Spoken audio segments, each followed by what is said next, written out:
ونستعينه ونستغفره ونؤمن به ونتوكل عليه ونعوذ بالله من شرور أنفسنا ومن سيئات أعمالنا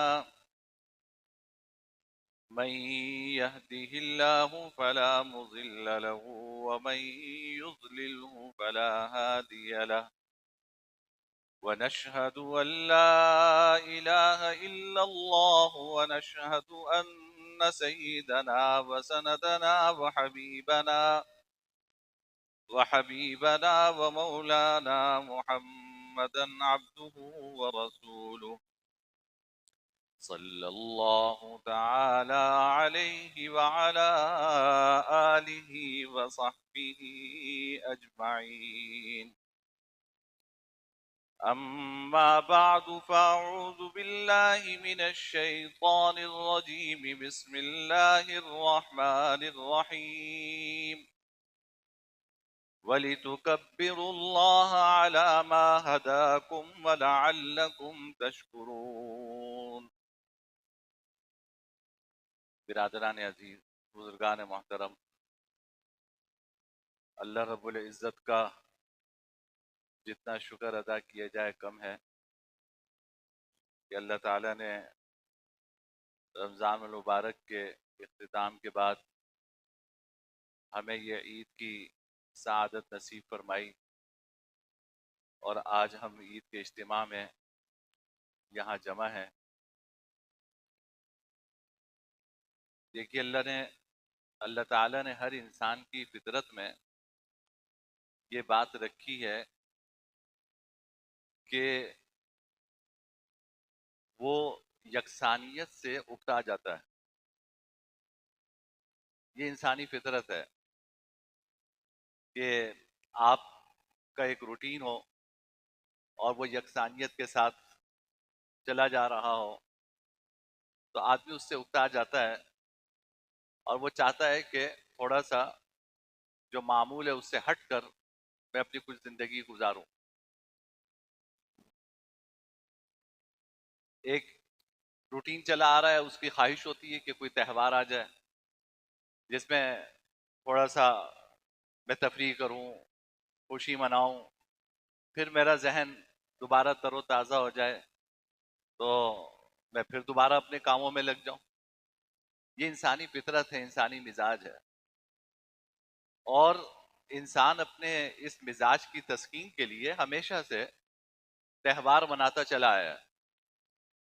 جناب نبی کریم صلی اللہ علیہ وسلم کے مدینہ تشریف لانے سے پہلے بلکہ تشریف لانے کے بعد بھی یہاں نیروز اور مہرجان کے تہوار منائے جاتے تھے۔ نیروز اور مہرجان کے تہوار منائے جاتے تھے، لوگ خوشیاں مناتے تھے، میلے لگتے تھے، دور دراز سے لوگ آیا کرتے تھے۔ جناب نبی کریم صلی اللہ علیہ وسلم جب مدینہ منورہ تشریف لائے تو ان کا اسی طرح کا کوئی تہوار آیا اور میلے لگنا شروع ہوئے۔ تو جناب نبی کریم صلی اللہ علیہ وسلم نے اہل مدینہ سے پوچھا کہ یہ کیا کر رہے ہو تم؟ تو انہوں نے عرض کیا کہ جی ہم ہمیشہ سے یہ تہوار مناتے چلے آئے ہیں۔ اسلام چونکہ دین فطرت ہے، یعنی اس میں انسانی فطرت کے ایک ایک تقاضوں کا خیال رکھا گیا ہے، اس لیے جناب نبی کریم صلی اللہ علیہ وسلم نے اس تہوار پہ پابندی نہیں لگائی۔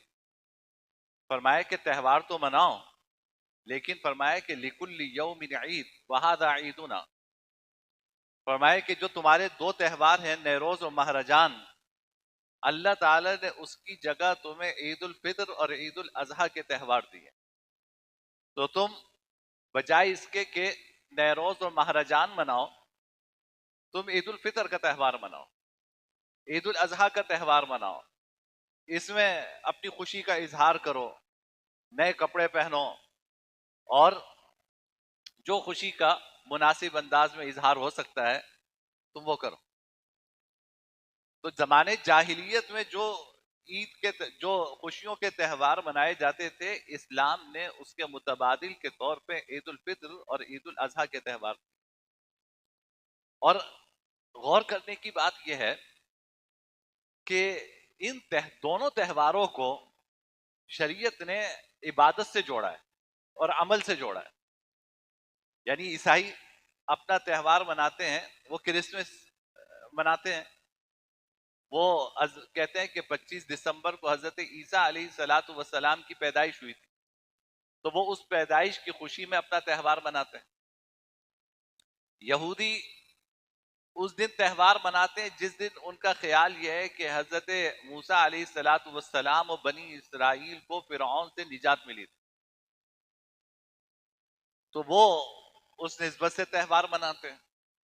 ہر قوم کسی خاص واقعے کے پس منظر میں تہوار مناتی ہے، لیکن اللہ نے ہمیں ایسا عجیب دین عطا فرمایا کہ اس میں ہمارے تہوار کے لیے کسی خاص واقعے کو بنیاد نہیں بنایا.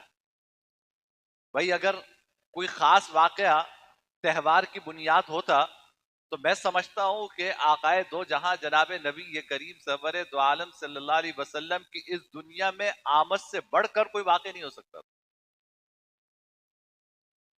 لیکن اسلام واقعات پیش آتے رہتے ہیں. اسلام ماضی کو چھوڑ کے حال کی زندگی پہ توجہ دیتا ہے کہ حضور کی آمد ہوئی، ایک مرتبہ ہوئی، دوبارہ تو نہیں ہوگی.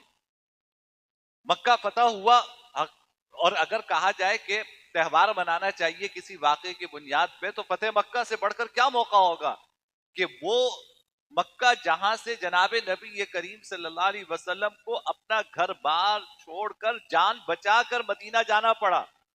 8 سال بعد اب وہاں فاتح بن کے داخل ہوئے، بیت اللہ کی چھت پر بلال حبشی نے اذان دی، اللہ کا نام گونجا اس مکہ میں، تو اس سے بڑھ کر کیا موقع ہو سکتا تھا.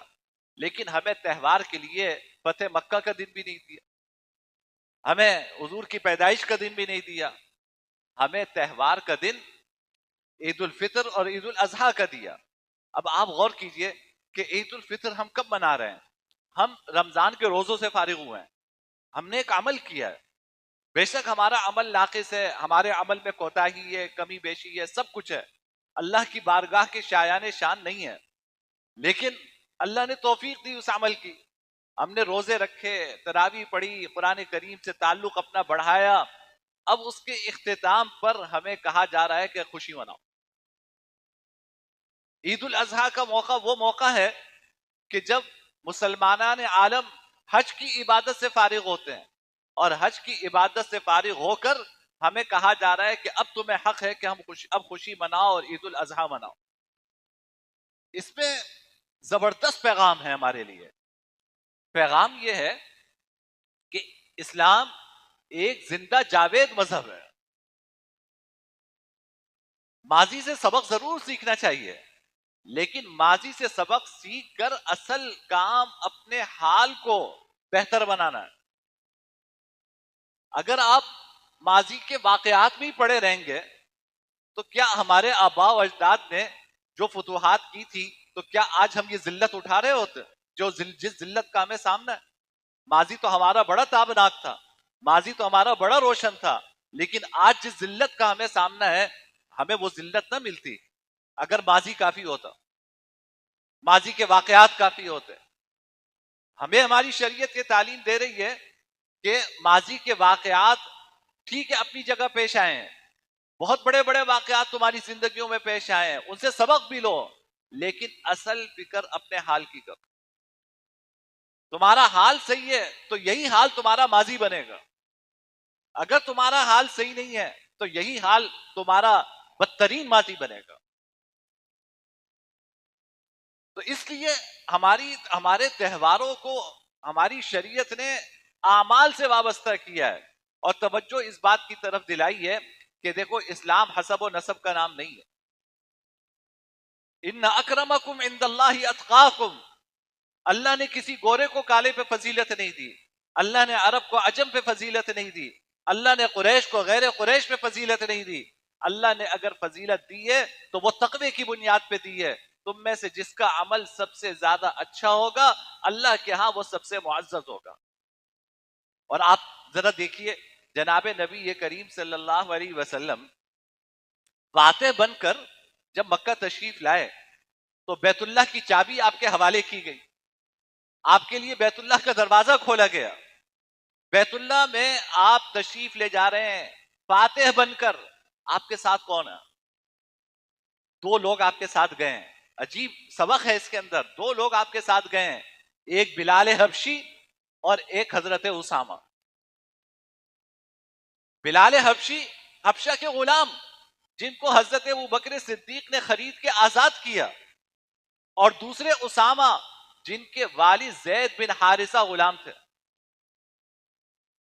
حضور کے منہ بولے بیٹے تھے، اور حضرت اسامہ ایک طرح سے منہ بولے پوتے تھے، حضور کے سب سے چہیتے تھے۔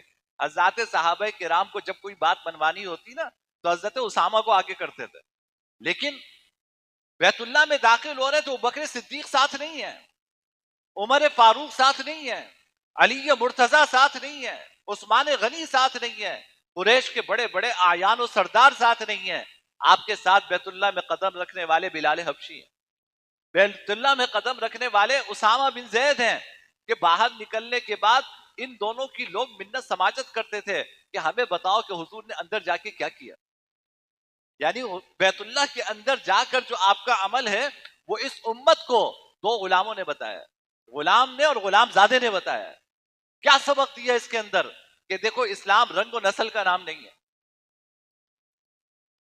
اسلام میں عرب کو غیر عرب پہ کوئی فوقیت نہیں ہے، اسلام میں اصل فضیلت عمل کی ہے، تو دیکھو بلال حبشی جیسا غلام آج اس کو یہ سعادت حاصل ہو رہی ہے کہ بیت اللہ کی چھت پہ کھڑے ہو کے اللہ کی کبریائی کی آوازیں بلند کر رہا ہے، اس کو یہ سعادت حاصل ہو رہی ہے کہ وہ میرے ساتھ بیت اللہ میں جا رہا ہے۔ تو میرے بھائی بہت بڑا سبق ہمارے لیے اس تہوار میں یہ ہے کہ ہم اصل فکر اپنے عمل کی کریں، یہی عمل ہمارے ساتھ قبر میں جائے گا، اور اسی عمل کی بنیاد پہ ہمارے لیے جنت یا جہنم کا فیصلہ ہوگا۔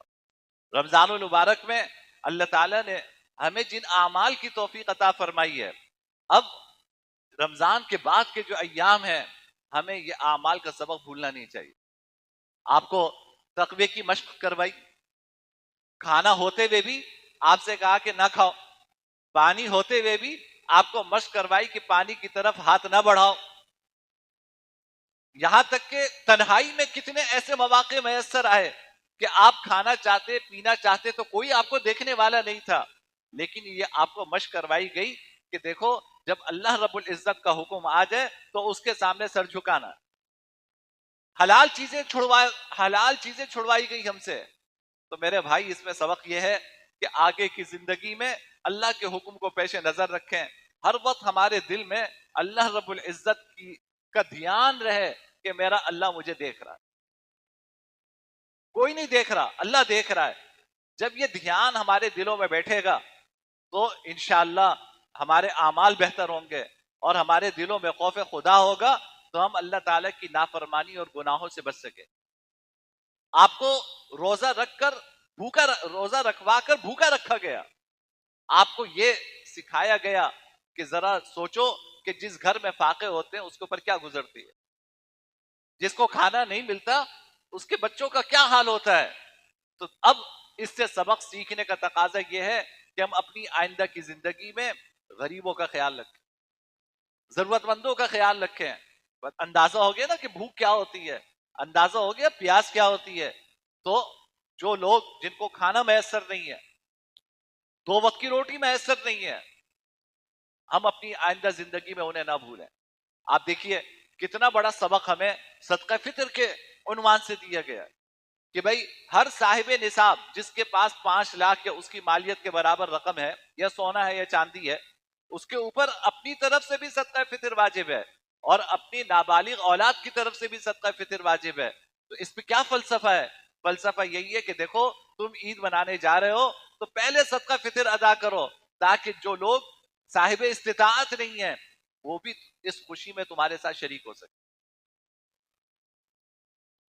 مزدور کو عید کے دن یہ فکر نہ ہو کہ میری دہاڑی نہیں لگے گی میں کیا کروں گا، غریب کو یہ فکر نہ ہو کہ آج میں ٹھیلا نہیں لگاؤں گا تو میرے گھر کا گزارا کیسے ہوگا۔ ہم سب کو یہ تعلیم دی گئی ہے، الحمدللہ ہم سب نے صدقہ فطر انشاءاللہ ادا کیا ہوگا، اور اگر نہیں کیا تو فوراً نماز کے بعد ادا کریں گے. لیکن پہلے صدقہ فطر ادا کرنے کا مقصد یہ ہے کہ غریب ہمارے ساتھ عید کی خوشیوں میں شریک ہو سکے, اس کے بچے ہمارے ساتھ عید کی خوشیوں میں شریک ہو سکیں. یہ دیکھیں, یہ اسلام کی ذاتی تعلیمات ہے. تو میرے بھائی, تقوی کا سبق سیکھا آپ نے غمخاری کا سبق سیکھا, آپ نے صبر کا سبق سیکھا کہ کیسے اپنے آپ کو روکا جاتا ہے. یہ ساری ٹریننگ ہم نے رمضان میں حاصل کی. اب ضرورت اس بات کی ہے کہ ہماری جو آگے کی زندگی ہے, ہم اس ٹریننگ کو باقی رکھیں اور اپنی زندگی اس کے مطابق گزارنے کی کوشش کریں. انشاءاللہ اگر کوشش کریں گے تو پھر جا کے یہ رمضان المبارک کی حقیقی خوشیاں ہمیں نصیب ہوں. اللہ تعالی ہمیں ان ساری باتوں پر عمل کرنے کی توفیق عطا فرمائے. بس وقت ہونے والا ہے, میں عید کی نماز کا طریقہ آپ کو سمجھا دوں, اس کے بعد نماز شروع کرتے ہیں. دیکھیے, فجر کی نماز الحمدللہ ہم نے پڑھی, تو فجر کی طرح عید کی بھی 2 ہی رکعتیں ہیں, 2 رکعت پڑھیں گے. اور ابھی تقریر سے فارغ ہو کے پہلے نماز پڑھیں گے, اس کے بعد خطبہ ہوگا, پھر دعا ہوگی. بھائی یہ تصویریں نہ کھینچو یہاں پہ. اس کے بعد خطبہ ہوگا, اس کے بعد پھر دعا ہوگی, اور اس کے بعد ہمارا یہ اجتماع جو ہے وہ برخاست ہو جائے گا. 2 رکعت نماز پڑھیں گے ہم. اس میں پہلی رکعت میں تکبیر تحریمہ امام کہے گا اور ہاتھ باندھ لیں گے. اس کے بعد ثنا پڑھیں گے سبحانک اللہم, اور پھر 3 مرتبہ تکبیر کہیں گے. پہلی تکبیر کہیں گے ہاتھ اٹھا کے ہاتھ چھوڑ دیں گے, دوسری تکبیر کہیں گے ہاتھ اٹھا کے ہاتھ چھوڑ دیں گے, تیسری تکبیر کہہ کے ہاتھ باندھ لیں گے. اور پھر امام سورہ فاتحہ پڑھے گا, سورت پڑھے گا, پھر رکوع ہوگا, سجدہ ہوگا. دوسری رکعت جب شروع ہوگی تو پہلے سورہ فاتحہ ہوگی, پھر سورت ہوگی. سورت سے فارغ ہونے کے بعد پھر 3 تکبیریں زائد ہوں گی. 3 مرتبہ اللہ اکبر کہہ کے ہاتھ اٹھائیں گے کانوں تک اور ہاتھ چھوڑ دیں گے.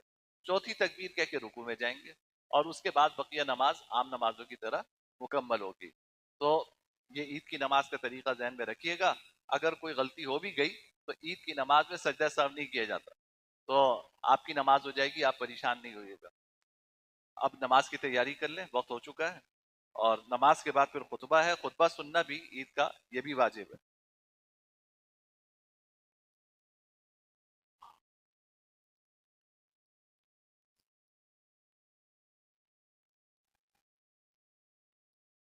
صفیں اچھی طرح بنا لیجیے, مل کے کھڑے ہوں. جتنا مل کے کھڑے ہو سکتے ہیں اتنا بہتر ہے, تاکہ جو ہمارے بھائی باہر کھڑے ہوئے ہیں بارش کی وجہ سے, ان کو پریشانی ہے, تو وہ آگے آ سکیں. اوپر بھی انتظام ہے اور نیچے تہہ خانے میں بھی انتظام ہے. تو آپ حضرات اوپر چلے جائیے, نیچے تہہ خانے میں چلے جائیے, اور جو آگے مسجد میں کھڑے ہیں ساتھی وہ مل کے کھڑے ہوں, آپس میں فاصلے نہ رکھیں.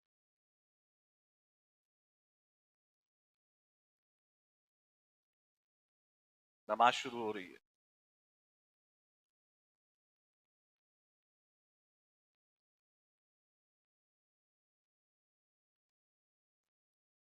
اللہ اکبر.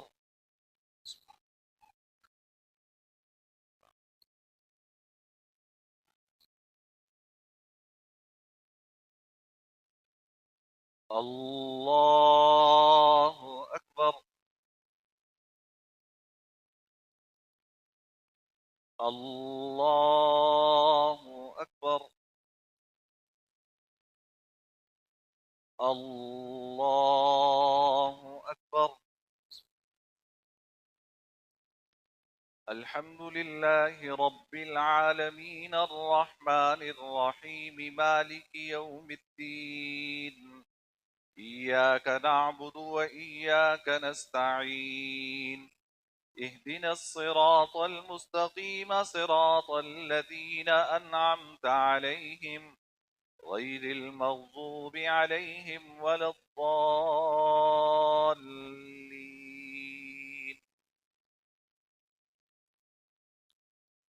أفحسبتم أنما خلقناكم عبثا وأنكم إلينا لا ترجعون فتعالى الله الملك الحق لا إله إلا هو رب العرش الكريم. ومن يدع مع الله إلها آخر لا برهان له به فإنما حسابه عند ربه إنه لا يفلح الكافرون وقل رب اغفر وارحم وأنت خير الراحمين. الله أكبر. سمع الله لمن حمده. الله أكبر. الله أكبر. الله أكبر. الله أكبر. الحمد لله رب العالمين الرحمن الرحيم مالك يوم الدين إياك نعبد وإياك نستعين اهدنا الصراط المستقيم صراط الذين أنعمت عليهم غير المغضوب عليهم ولا الضالين.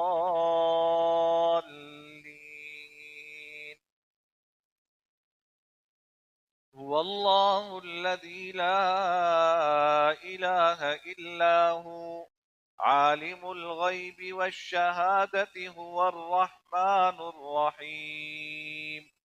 هو الله الذي لا إله إلا هو الملك القدوس السلام المؤمن المهيمن العزيز الجبار المتكبر سبحان الله عما يشركون. هو الله الخالق البارئ المصور له الأسماء الحسنى يسبح له ما في السماوات والأرض وهو العزيز الحكيم. الله أكبر. الله أكبر. الله أكبر. الله أكبر. سمع الله لمن حمده. الله أكبر. الله أكبر. الله أكبر. الله أكبر. السلام عليكم ورحمة الله. السلام عليكم ورحمة الله.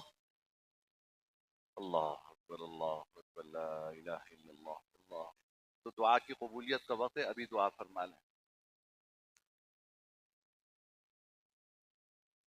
الحمد للہ رب العالمین والعاقبۃ للمتقین والصلاة والسلام علی سید الانبیاء والمرسلین. اللہم لک الحمد لا نحصی ثناء علیک انت کما اثنیت علی نفسک لا الہ الا اللہ الحلیم الکریم سبحان اللہ رب السماوات السبع ورب العرش العظیم یا ارحم الراحمین یا حی یا قیوم یا ذا الجلال والاکرام. یا اللہ ہم سب کی کامل مغفرت فرما.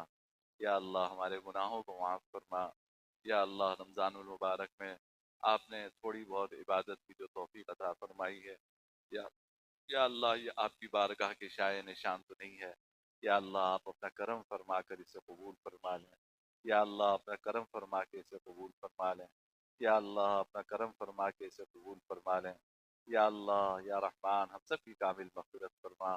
یا اللہ ہمیں عیدی میں یا اللہ مغفرت کا انعام عطا فرما. یا اللہ عیدی میں مغفرت کا انعام ہم سب کو عطا فرما.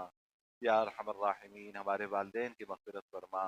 یا اللہ ہمارے اساتذہ، ہمارے عزیز و قارب دوست احباب متعلقین، یا اللہ جو دنیا سے رخصت ہو گئے، یا اللہ سب کی کامل مغفرت فرما، سب کے درجات بلند فرما. یا اللہ سب کی قبروں کو منور فرما. یا ارحم الراحمین ہمیں اپنی آئندہ زندگی میں گناہوں سے بچنے کی توفیق عطا فرما. یا اللہ اپنی نافرمانی سے بچنے کی توفیق عطا فرما. اپنی رضا والی زندگی نصیب فرما، اپنے رضا والے اعمال نصیب فرما، یا اللہ اپنی رضا والی موت نصیب فرما، یا ارحم الراحمین ہم سب کی دلی مرادیں پوری فرما، سب کی پریشانیاں دور فرما، یا اللہ ہم میں ہمارے گھر والوں میں عزیز و اقارب میں جو بیمار ہیں، یا اللہ سب کو شفا کامل عاجل مستمر عطا فرما، تمام بیماروں کی تکلیفیں دور فرما، یا اللہ عافیت و سلامتی نصیب فرما، یا اللہ ہمارے رزق برکت عطا فرما، یا اللہ رزق حلال واسع بلا مشقت عطا فرما، یا ارحم الراحمین یا حی یا قیوم دونوں جہانوں کی عافیت نصیب فرما، یا اللہ حضور کی امت پہ رحم فرما، یا اللہ اپنے حبیب کی امت پہ رحم فرما، یا اللہ مسلمانوں کو اس عید میں حقیقی خوشیاں نصیب فرما، یا اللہ باہم اتحاد و اتفاق پیدا فرما، یا اللہ دشمنوں کی چالوں سے ہماری حفاظت فرما، یا اللہ دشمنوں کی چالوں سے ہماری حفاظت فرما، یا اللہ ہماری عظمت رفتہ ہمیں واپس دلا دے، یا اللہ ہماری عظمت رفتہ ہمیں واپس دلا دے، یا اللہ اس ذلت سے نکال دے، یا اللہ ذلت کو عزت میں تبدیل فرما دے، یا اللہ ہمیں اپنے احکامات پہ چلنے والا بنا دے، یا اللہ پوری امت پہ رحم فرما دے، یا اللہ امریکہ اور اسرائیل اور ان کے حواریین، یا اللہ ان کے خون سے ان کے منہ سے مسلمانوں کا خون ٹپک رہا ہے، یا اللہ ان کو خون کی لت لگ گئی ہے، یا اللہ آپ ان کی رعونت کو ان کی فرعونیت کو خاک میں ملا دیں، یا اللہ ان کی رعونت کو ان کی فرعونیت کو یا اللہ خاک میں ملا دے، یا اللہ انہیں ذلیل و رسوا فرما، یا اللہ ان کی چالوں کو انہی کے اوپر رد فرما، یا اللہ مسلمانوں کی ان سے حفاظت فرما، یا اللہ غزہ کے مسلمانوں کی مدد فرما، یا اللہ ان کو قوت و غلبہ اور شوکت نصیب فرما، یا اللہ دنیا بھر میں جہاں کئی مسلمان حق کی خاطر جہاد کر رہے ہیں، یا اللہ انہیں فتح مبین عطا فرما، یا اللہ انہیں فتح مبین عطا فرما، یا اللہ انہیں فتح مبین عطا فرما، یا ارحم الراحمین ہمارے وطن کی حفاظت فرما، یا اللہ اس وطن پہ اپنی رحمتیں اور برکتیں نازل فرما، یا اللہ ہمیں عید کی صحیح معنوں میں خوشیاں نصیب فرما، ہمارے درمیان اتحاد و اتفاق پیدا فرما، یا اللہ نفرتیں دور فرما، یا اللہ نفرتیں دور فرما، یا اللہ یہاں سے بدامنی اور مہنگائی دور فرما، یا اللہ جو لوگ ہمارے وطن کی حفاظت کی خاطر اپنی جانیں قربان کر رہے ہیں، اپنی نیندیں قربان کر رہے ہیں، اپنے آرام قربان کر رہے ہیں، یا اللہ ان کی کوششوں کو اپنی بارگاہ میں قبول فرما، یا اللہ ان کی حفاظت فرما، یا اللہ ان کی حفاظت فرما، یا اللہ ان کی مدد فرما، یا اللہ ہماری جغرافیائی اور نظریاتی سرحدوں کی حفاظت فرما، یا اللہ ایمانی غیرت و حمیت رکھنے والے حکمران عطا فرما، یا اللہ ایمانی اور قومی غیرت و حمیت رکھنے والے حکمران عطا فرما، ربنا تقبل منا انك انت السميع العليم وتب علينا انك انت التواب الرحيم وصلى الله تعالى على خير خلقه محمد وعلى آله وصحبه أجمعين آمين برحمتك يا أرحم الراحمين. الله أكبر الله أكبر لا إله إلا الله والله أكبر الله أكبر ولله الحمد. الحمد لله المنعم المحسن الديان ذي الفضل والجود والإحسان ذي الكرم والمغفرة والامتنان. الله أكبر لا إله إلا الله والله أكبر ولله الحمد. ونشهد أن لا إله إلا الله وحده لا شريك له ونشهد أن سيدنا ومولانا محمدا عبده ورسوله الذي أرسل حين شاع الكفر في البلدان صلى الله عليه وعلى آله وأصحابه ما لمع القمران وتعاقب الملوان. الله أكبر لا إله إلا الله والله أكبر ولله الحمد. أما بعد فاعلموا أن يومكم هذا يوم عيد لله عليكم فيه عوائد الإحسان ورجاء نيل الدرجات والعفو والغفران. الله أكبر لا إله إلا الله والله أكبر ولله الحمد. وقد قال رسول الله صلى الله عليه وسلم إن لكل قوم عيدا وهذا عيدنا. وقال عليه الصلاة والسلام فإذا كان يوم عيدهم يعني يوم فطرهم باها بهم ملائكته فقال يا ملائكتي ما جزاء أجير وفى عمله قالوا ربنا جزاؤه أن يوفى أجره قال ملائكتي عبيدي وإمائي قضوا فريضتي عليهم ثم خرجوا يعجون إلي بالدعاء وعزتي وجلالي وكرمي وعلوي وارتفاع مكاني لأجيبنهم فيقول ارجعوا قد غفرت لكم وبدلت سيئاتكم حسنات قال فيرجعون مغفورا لهم الله أكبر الله أكبر لا إله إلا الله والله أكبر الله أكبر ولله الحمد أعوذ بالله من الشيطان الرجيم قد أفلح من تزكى وذكر اسم ربه فصلى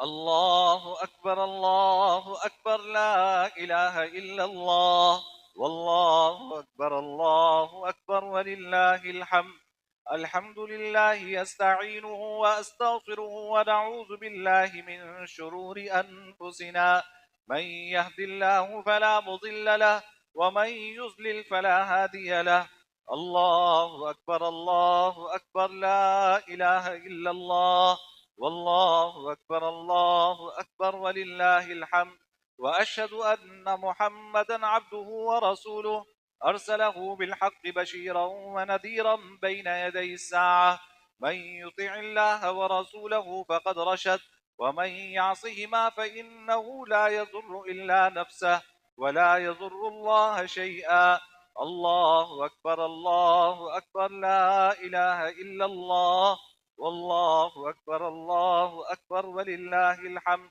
أعوذ بالله من الشيطان الرجيم إن الله وملائكته يصلون على النبي يا أيها الذين آمنوا صلوا عليه وسلموا تسليما اللهم صل على محمد عبدك ورسولك وصل على المؤمنين والمؤمنات والمسلمين والمسلمات وبارك على محمد وأزواجه وذريته الله أكبر الله أكبر لا إله إلا الله والله أكبر الله أكبر ولله الحمد قال النبي صلى الله عليه وسلم أرحم أمتي بأمتي أبو بكر وأشدهم في أمر الله عمر وأصدقهم حياء عثمان وأقصاهم علي وفاطمة سيدة نساء أهل الجنة وحمزة أسد الله وأسد رسوله اللهم اغفر للعباس وولده مغفرة ظاهرة وباطنة لا تغادر ذنبا الله أكبر الله أكبر لا إله إلا الله والله أكبر الله أكبر ولله الحمد الله الله في أصحابي لا تتخذوهم غرزا من بعدي فمن أحبهم فبحبي أحبهم ومن أبغضهم فببغضي أبغضهم وخير أمتي قرني ثم الذين يلونهم ثم الذين يلونهم الله أكبر الله أكبر لا إله إلا الله والله أكبر الله أكبر ولله الحمد إن الله يأمر بالعدل والإحسان وإيتاء ذي القربى وينهى عن الفحشاء والمنكر والبغي يعظكم لعلكم تذكرون فاذكروني يذكركم واشكروا لي ولا تكفرون. میں آپ تمام حضرات کو دل کی گہرائیوں سے عید کی مبارکباد پیش کرتا ہوں.